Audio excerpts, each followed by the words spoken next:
মালহামাতুল কুবরা launch করার পরে আল্লাহ রাব্বুল আলামিন এই মুসলিম উম্মার এই দুরবস্থা কাটানোর জন্য ইমামুল মাহদিকে পাঠাবেন ইনশাআল্লাহ। কোত্থেকে আসবেন? নবীজি বলছে যখন দেখবে খোরাসান থেকে ব্ল্যাক ফ্ল্যাক্সগুলো বের হয়ে গেছে। এভাবে আসছে হাদিসে, বরফের উপরে সাঁতার কেটে হলেও তাদের সাথে যোগ দিব। ওই সময় ওয়ার্ল্ডের অবস্থা কেমন থাকবে আমরা জানি না, হাদিসে এভাবে আছে। নবীজি বলেছেন খোরাসান থেকে যে মুজাহিদিনরা বের হবেন তাদেরকে কোনো বাহিনী পরাস্ত করতে পারবে না, এমনকি তারা জেরুজালেম পর্যন্ত পৌঁছে ওটাকে জয় করবে। হাদিসে আসছে, কিছু করার নেই। হাদিস সহিহ না জয়ীফ না জাল, ওলামায়ে কেরামকে জিজ্ঞাসা করে নিন, এটা হাদিসে আছে, কিছু করার নেই। পৃথিবীর ভবিষ্যৎ লেখা হয়ে গেছে। ইমামুল মাহদি এখান থেকে মদিনা থেকে তিনি পালিয়ে চলে আসবেন মক্কায়। তিনি নেতৃত্ব নিতে চাইবেন না, মানুষ জোর করে তাকে নেতৃত্ব দিবে। হাজার আসওয়াদ এবং মাকাম ইব্রাহিমের মাঝখানে তার হাতে বায়াত নেওয়া হবে। কতজন বায়াত নেবেন? 313 জন। 300। এরপর শাম থেকে একটা বাহিনী তার সাথে যুদ্ধ করতে আসবে। আল্লাহ পাক তাদেরকে মক্কা মদিনার মাঝখানে বাইদা নামক জায়গায় ধসিয়ে দিন, ধসে যাবে, সব আসতে পারবে না। তারপরে বনু কালব নামে একটা গোত্র থাকবে আরবে, ওই কালবের সাথে ইমাম মাহদি যুদ্ধ হবে, ইমাম মাহদি জয়লাভ করবেন ইনশাআল্লাহ। তারপরে তিনি সারা ওয়ার্ল্ডটাকে আবার রুল করা শুরু করবেন। হাদিসে আসছে তিনি গুনে গুনে গনিমতের মাল দিবেন না, মুষ্টি ভরে ভরে মুসলমানদেরকে দান করবেন ইনশাআল্লাহ। তারপরে বের হবে মাসিহুদ দাজ্জাল মানুষের রূপে, ওই যে 4টা জায়গার কথা বললাম, সে বের হবে ইত্যাদি ইত্যাদি। এবার সে মানুষের রূপ ধরে আমাদের সমাজে প্রবেশ করবে এবং তার অনুসারীদেরকে নিয়ে ম্যাসাকার করা শুরু করবে। কিন্তু মুসলিমদের মধ্যে একটা বাহিনী শেষ পর্যন্ত তার সাথে যুদ্ধ করতে থাকবে। হতে হতে হতে হতে যখন মুসলিমরা একটু কোণঠাসা, আল্লাহ পাক পাঠাবেন আসমান থেকে ওই মাসিহকে, যে মাসিহকে তারা চিনতে পারে না। আর ওরা যাকে মাসিহ মনে করছে, তাহলে এই মাসিহটা কে? এ মিথ্যা মাসিহুদ দাজ্জাল। কথা বুঝতে পারছেন? তাহলে সবচেয়ে বড় প্রতারণার শিকার কারা হচ্ছে? মাসিহুদ দাজ্জাল ওদেরকেই প্রতারণা করছে। বুঝতে পারেননি কথা? ওদের সাথেই সবচেয়ে বড় প্রতারণা হচ্ছে। ওরা মনে করছে এই সত্যিকারের মাসিহ, সে আসলে আমরা বিশ্ব রুল করবো, কিন্তু সে সত্যিকারের মাসিহ নয়। ঈসা ইবনে মারিয়াম আসবেন কিভাবে সেটাও এসেছে। 2 জন ফেরেশতার কাঁধে ভর দিয়ে তিনি নামবেন শাম অর্থাৎ সিরিয়ার দামেস্ক শহরের মধ্যে। কোন শহর? দামেস্ক। এই জায়গাগুলো খুব বরকতময়। আল্লাহ নবী দোয়া করেছেন, আল্লাহ শামে বরকত দাও, আল্লাহ ইয়েমেনে বরকত দাও, আল্লাহ শামে বরকত দাও, আল্লাহ ইয়েমেনে বরকত দাও। আর মুসলমানরা বলছিল, আল্লাহ রসুল আমাদের নাজদেও বরকত দিতে বলেন, আমাদের নাজদেও বরকত দিতে বলেন। আল্লাহ নবী বলছেন যে নাজদে বরকত না, বরং ওখান থেকে ভূমিকম্প বের হবে, ওখান থেকে শয়তানের শিং বের হবে। চিন্তা করে, ওই যে বললাম নাজদিরা তুর্কিদের বিরুদ্ধে যুদ্ধ করেছিল, অটোম্যান এম্পায়ারের বিরুদ্ধে যুদ্ধ করেছে ব্রিটেনের সাথে হাত মিলিয়ে। ওরাই এখন সারা বিশ্বে, বাংলাদেশে এদের লেসপেন্সার আছে বহুত, বাংলাদেশে এদের বহুত লেসপেন্সার আছে। তারা বলে, ওই যে দেখবেন যে যখনই আমরা এগুলো নিয়ে আপনাদেরকে সচেতন করতে চাই, মানে এরা তো খারাজি হয়ে গেছে, উগ্র হয়ে গেছে, এই হয়ে গেছে, সেই হয়ে গেছে, এভাবে করে গভর্নমেন্ট প্রশাসন সবার কাছে আমাদেরকে বিতর্কিত করার চেষ্টা করে। অথচ আমরা কি কারো শত্রু? আমরা কি এই আলোচনাগুলো করে ওয়ার্ল্ডের প্রেক্ষাপট বদলাতে পারবো? পারবো না। কিন্তু আমাদের প্রজন্মকে আমরা জানাতে তো পারবো, যাতে তারা আত্মবিশ্বাসী হয়ে গড়ে ওঠে যে আমরা এই নতজানু মনোভাব নিয়ে পৃথিবী থেকে যাবো না ইনশাআল্লাহ। আমরা পৃথিবী থেকে মাথা উঁচু করেই যাবো ইনশাআল্লাহ। মুসলিমদের হাতেই বিশ্বের বিজয় লেখা আছে, আস্তে আস্তে বিশ্ব ওদিকে যাবে, এটা তো ওদেরকে জানতে হবে। আমরা তাদেরকে জানাচ্ছি মাত্র। তো নাশ থেকে বের হবে শয়তানের শিং, এটা বলা হয়েছে। যাই হোক, এখন ঈসা ইবনে মারিয়াম আসবেন এই সিরিয়ার দামেস্ক, চুল দিয়ে টপ টপ করে পানি পড়তে থাকবে, মুক্তা ঝরছে এরকম পানি। তার নিঃশ্বাস যতদূর পর্যন্ত যাবে ততদূর পর্যন্ত কাফেররা মরতে থাকবে। সুবহানাল্লাহ। এমনকি তিনি খুঁজতে খুঁজতে দাজ্জাল পর্যন্ত আসবেন। দেখবেন যে মুসলিমদেরকে অবরুদ্ধ করে রাখা হয়েছে, বলবেন দরজা খুলে দাও, নামাজের ওয়াক্ত হবে, আজান দেওয়া হবে, ফজরের ওয়াক্ত। ভাই আমরা যদি ফজর মিস করি, আমরা আসলে ওই বাহিনীতে যোগ দিতে পারবো না, বেঁচে থাকলেও জানি না আমরা অত বছর থাকবো কিনা পৃথিবীতে, আল্লাহই ভালো জানেন, এটা আমরা জানি না। কিন্তু এই বিজয়ে সুবহে সাদিকের সময় লেখা আছে, আজান হয়ে যাবে, ইমামুল মাহদি তাকে বলবেন ইমামতি করুন আপনি। ঈসা ইবনে মারিয়াম বলবেন না, এই উম্মতের জন্য ইমামতির অধিকার দেয়া হয়েছে। বলেন সুবহানাল্লাহ। তিনি ইমামতি করবেন না, বরং মুক্তাদি হবেন। দরজা খুলে দাও, নামাজ শেষে দরজা খুলে দেওয়া হবে। দাজ্জালকে খুঁজতে খুঁজতে খুঁজতে এই প্যালেস্টাইন, এই জেরুজালেমের বাবে লুদ নামক জায়গায় তিনি পৌঁছাবেন। সেখানে দেখবেন মাসিহুদ দাজ্জাল আছে। দাজ্জাল তাকে দেখার সাথে সাথেই লবণের মতো গলতে শুরু করবেন এবং সেখানে তিনি তাকে হত্যা করবেন। তারপরে সেখান থেকে তিনি ইসলামী খেলাফা রিস্টোর করবেন, উর্বর হবে মাটি, সবুজ শ্যামল, বৃষ্টিপাত বেশি হবে, এগুলো হতে থাকবে। এর মাঝখানে আবার ইয়াজুজ মাজুজ বের হবে। ইয়াজুজ মাজুজ বের হওয়ার পরে পৃথিবী ম্যাসাকার করবে। তারা এমনভাবে পৃথিবীতে ম্যাসাকার করবে যে ঈসা আলাইহিস সালাম এবং তার অনুসারীরা তুর পাহাড়ে গিয়ে লুকাবেন, আত্মগোপন করবেন এবং তাবারিয়া হ্রদের পানি তারা খেয়ে ফেলবে। পরের দল এসে বলবে কোনো এক সময় মনে হয় এখানে পানি ছিল, মানে পানি সব খেয়ে সাবার করে ফেলবে। আর বুঝতে পারছেন? ঈসা আলাইহিস সালাম দোয়া করবেন, আল্লাহ এই আযাব থেকে আমাদেরকে তুমি বাঁচাও। আল্লাহ পাক তখন তাদের ঘাড়ের মধ্যে একটা ভাইরাস দিয়ে দিবেন, ভাইরাস, পোকা ভাইরাস। এক ভাইরাসের সব ইয়াজুজ আর মাজুজ শেষ। এরপরে পৃথিবীতে বৃষ্টি বর্ষণ শুরু হবে।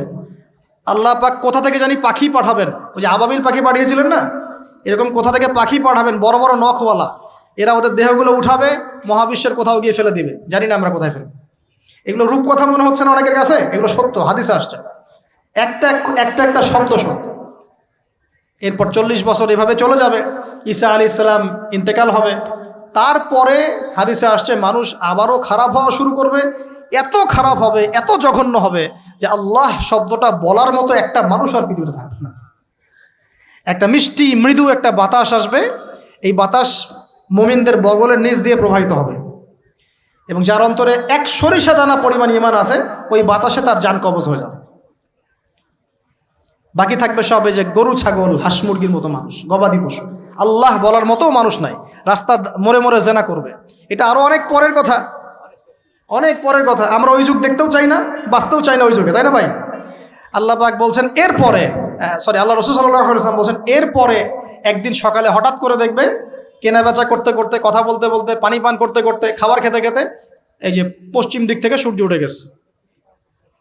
তার মানে কি ওই দিন কিয়ামত হয়ে যাবে এবং এটা এত ফাস্ট হবে, এত দ্রুত হবে। আল্লাহ রাসূল সাল্লাল্লাহু আলাইহি ওয়াসাল্লাম বলেছেন যে কেউ বাসায় ফিরে যাবে, আহাল পরিবারের সাথে একটা দেখা করবে, এই সুযোগ পাবে না। একদম ইনস্ট্যান্ট ডেট। একটা বজ্রনীনাদ, প্রচণ্ড মানে শব্দ, এটাতে বিকট একটা শব্দে পুরো মহাবিশ্ব তোলপাড় সৃষ্টি হয়ে যাবে, একদম শেষ। এই হলো সিঙ্গার প্রথম ফুক, শেষ, সব ডেট। এই যে আমাদের এত বাহাদুরি, এত কিছু সব শেষ, মানে পৃথিবী আস্তে আস্তে ওর শেষের দিকে যাচ্ছে। এগুলো ভাই বিশ্বাস করেন, পৃথিবীর সমস্ত সংগঠন, জালেম, কাফের, ফাসেক, মুশরিক, মুনাফিক যা আছে পৃথিবীতে, একত্রিত হয়েও এই সত্যটাকে কেউ টলাতে পারবে না। আমরা সারা মুসলমানরা মিলেও যদি এই সত্যটাকে টলাতে চাই, পারবো না। মানে আস্তে আস্তে আলটিমেট গোল এটাই পৃথিবীর। এরপরে কিয়ামত, তারপরে তো আপনারা জানেন কি হচ্ছে, ফামান ইয়ামাল মিসকালা যাররাতিন খায়রান ইয়ারাহ, এক চুল পরিমাণ যদি ভালো কাজ কেউ করে থাকে তাকে সেটা দেখানো হবে। ওয়া মান ইয়ামাল মিসকালা যাররাতিন শাররান ইয়ারাহ, এক চুল পরিমাণ খারাপ কাজ আমরা কেউ করে থাকলে দেখানো হবে। তবে যারা লা ইলাহা ইল্লাল্লাহ এই তাওহীদের উপর থাকবে, যত বড় গুনাহ করুক না কেন আল্লাহ মাফ করে দেবেন ইনশাআল্লাহ, ইনশাআল্লাহ। কারণ আমাদের জন্য নবী সাল্লাল্লাহু আলাইহি ওয়াসাল্লাম সুপারিশ করবেন। তাই বলে কি আমরা গুনাহ করতে থাকবো এখন?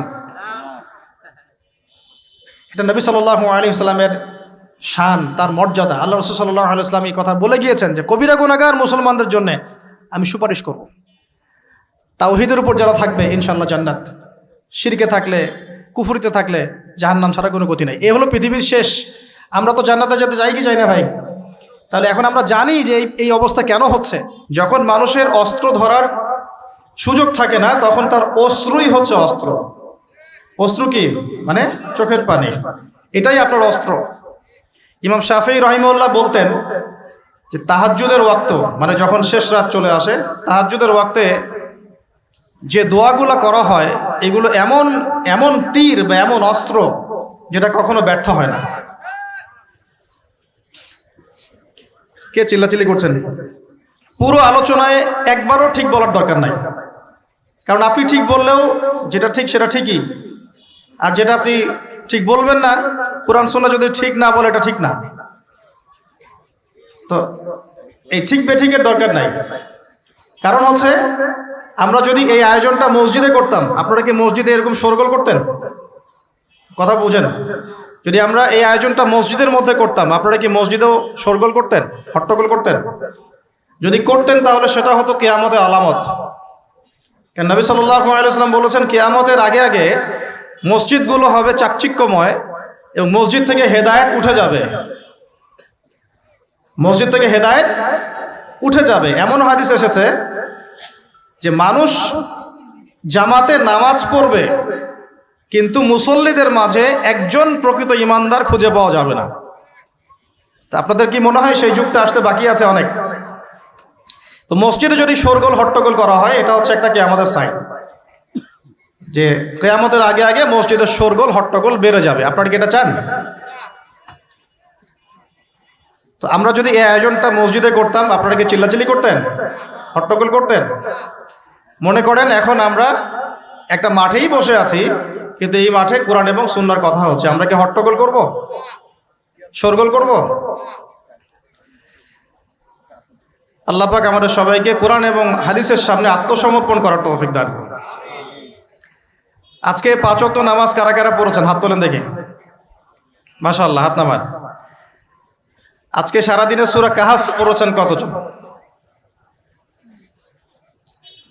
ঠিক আছে, অনেস্টির সাথেই বলেন। মাশাআল্লাহ। জুমার দিনে সূরা কাহাফ তিলাওয়াত করতে হয়, এটা কি আপনাদেরকে কেউ বলেছে না বলে নাই? এটা কি জানা আছে না জানা নাই?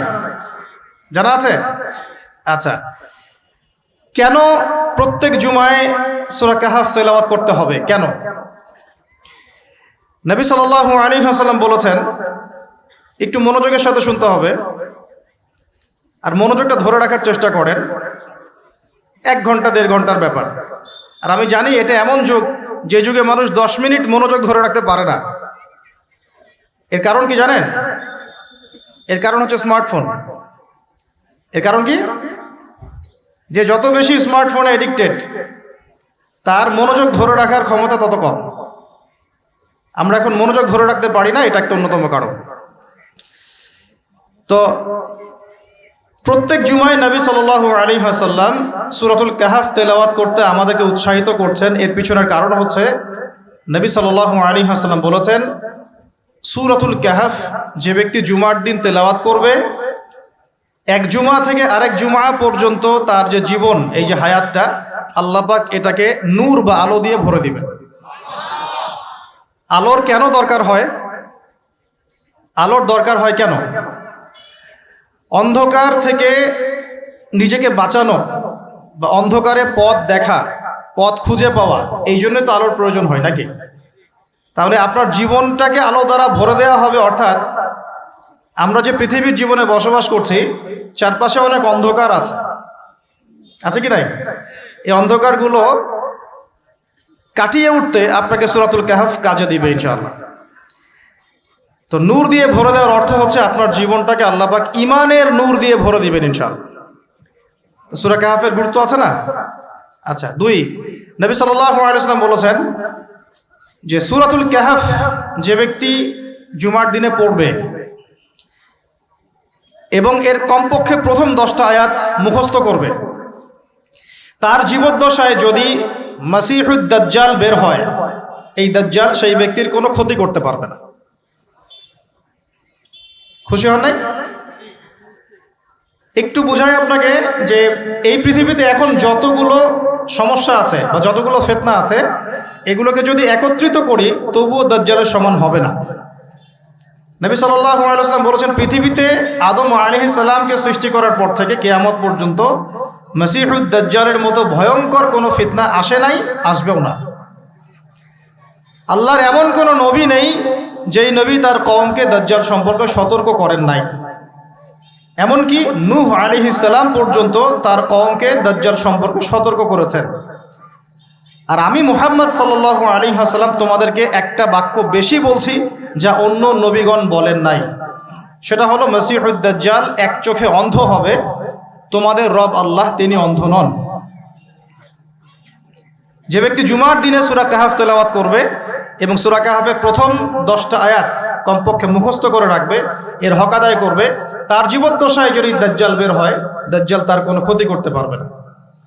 পৃথিবীতে যত ফিতনা আর ফাসাদ এখন দেখছেন, শিরকের ফিতনা, বেহায়াপনা, বেপর্দা, রিবা বা সুদ, মাদক, দুর্নীতি, জুলুম, নির্যাতন, চুরি, ডাকাতি, যত কিছু, সব কিছুকে একত্রিত করলেও দাজ্জালের সমান হবে না। তাহলে আমরা কি এই ফিতনাগুলো থেকে বেঁচে থাকতে পারছি?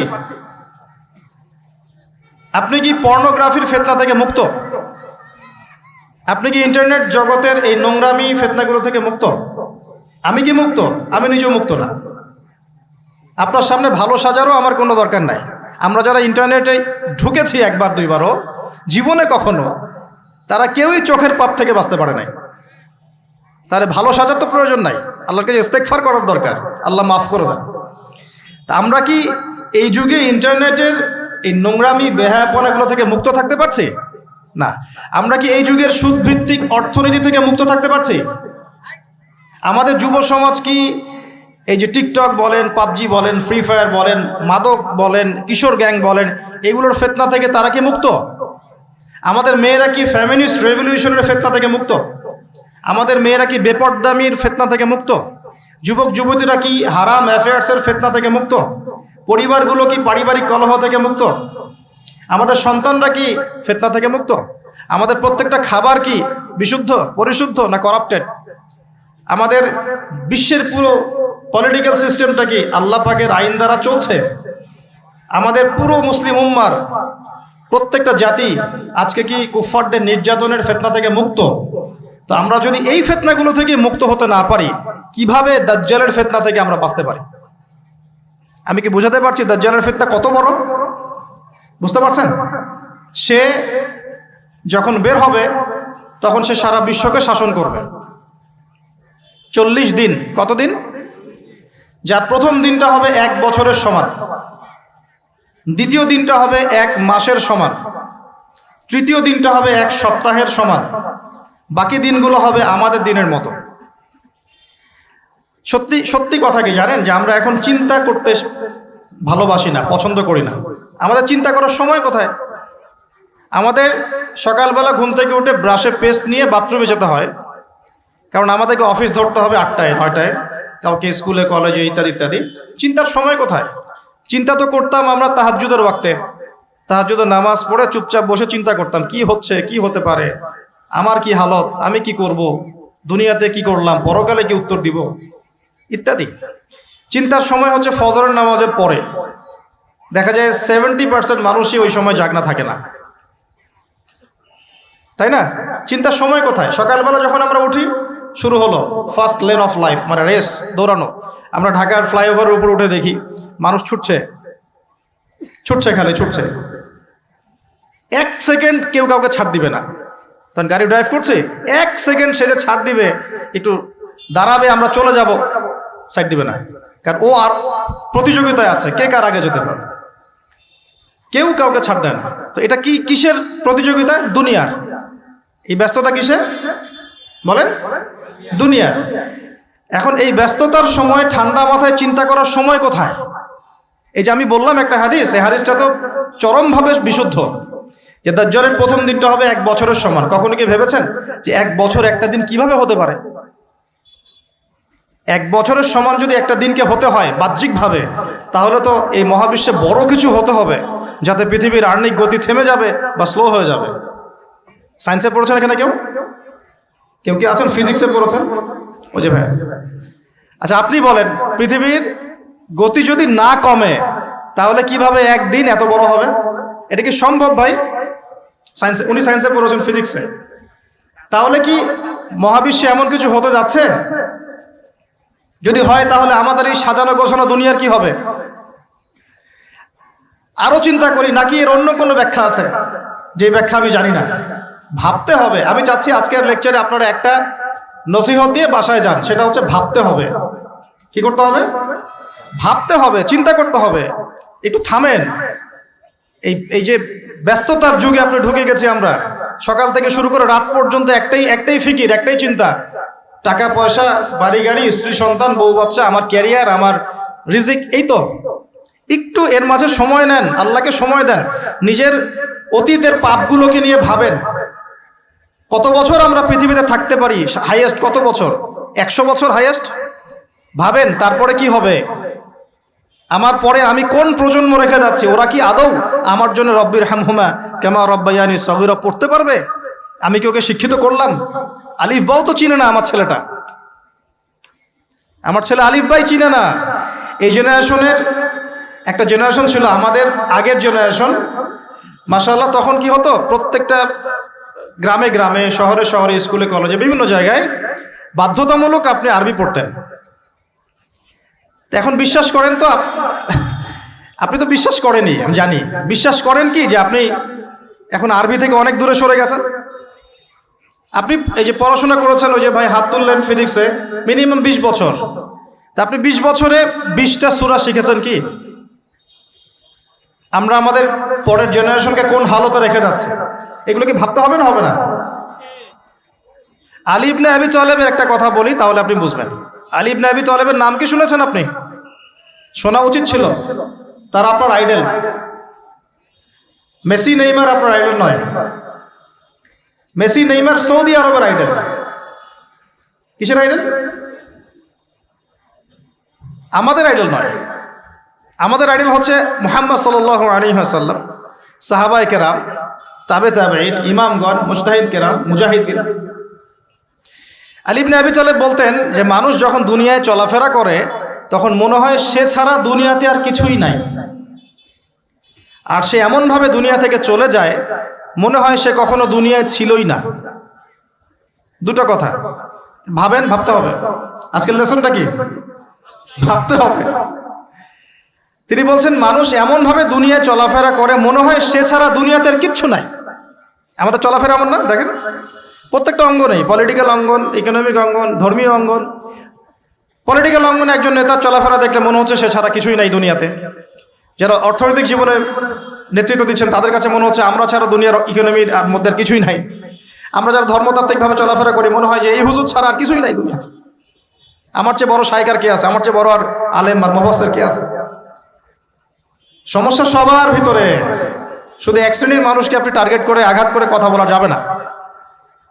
দেখতে হবে দূরদর্শিতার সাথে, সমস্যা সবার ভিতরে।